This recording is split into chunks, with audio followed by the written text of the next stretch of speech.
भाजपा के मुख्यमंत्री के बंगाल में भाजपा की सरकार का शपथ समारोह होगा, उस दिन मैं जरूर आऊंगा।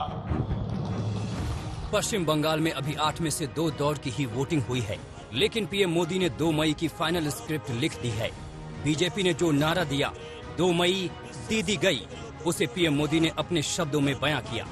तारकेश्वर में जनता से वादा कराए कि जब बीजेपी की सरकार का शपथ ग्रहण समारोह होगा तो वो जरूर आएंगे।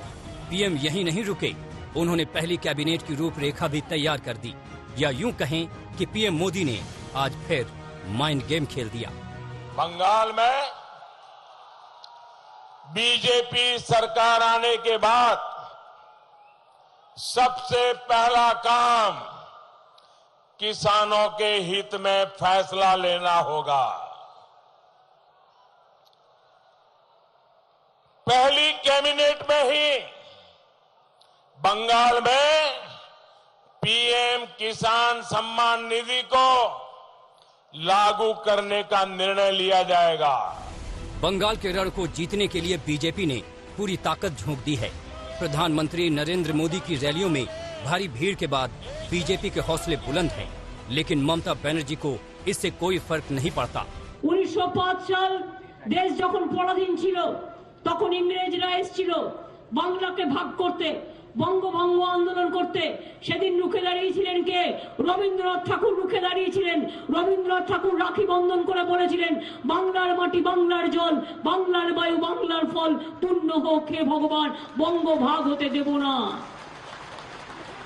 আজ সেই দিন এসে দাঁড়িয়েছে এই নরেন্দ্র মোদী, অমিত শাহ।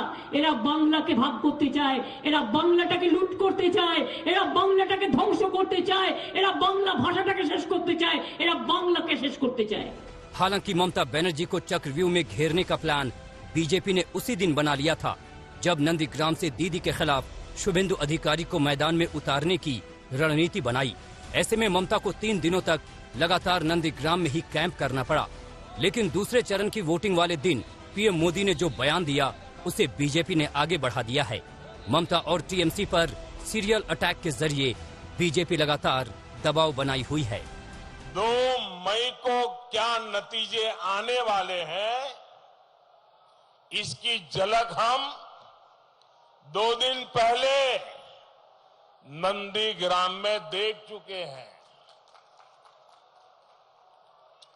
मुझे पक्का पता है हर चरण के चुनाव के साथ दीदी की ये बौखलाहट बढ़ती जाएगी।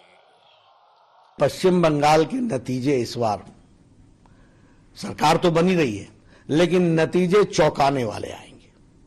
और मैं आपको बता दूं कि जनता पार्टी से आगे निकल गई है।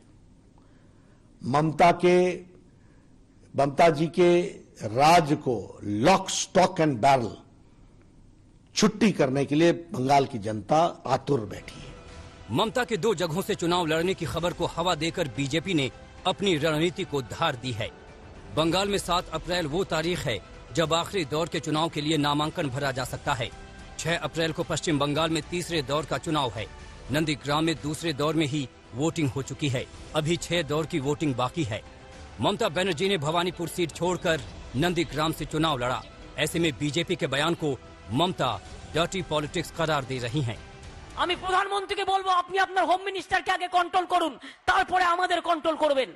আমি আপনার দলের লোক নই যে আপনি আমাকে কন্ট্রোল করতে পারবেন। बंगाल का चुनाव क्रिकेट मैच की तरह हो गया है, जहां हर पल रोमांच है, जहां हर दांव से विपक्षी को चित करने का पूरा प्लान है। फिलहाल तो इस खेल में मुकाबला टीएमसी और बीजेपी के बीच कांटे का दिख रहा है। बीजेपी लगातार अपने दांव पेच से ममता के खेमे में खलबली मचाने में जुटी हुई है, तो वहीं लेफ्ट कांग्रेस सीन से गायब लगता है।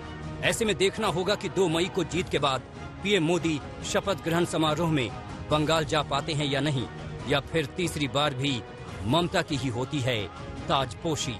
कोलकाता से चित्रा त्रिपाठी के साथ आज तक ब्यूरो। भारत माता की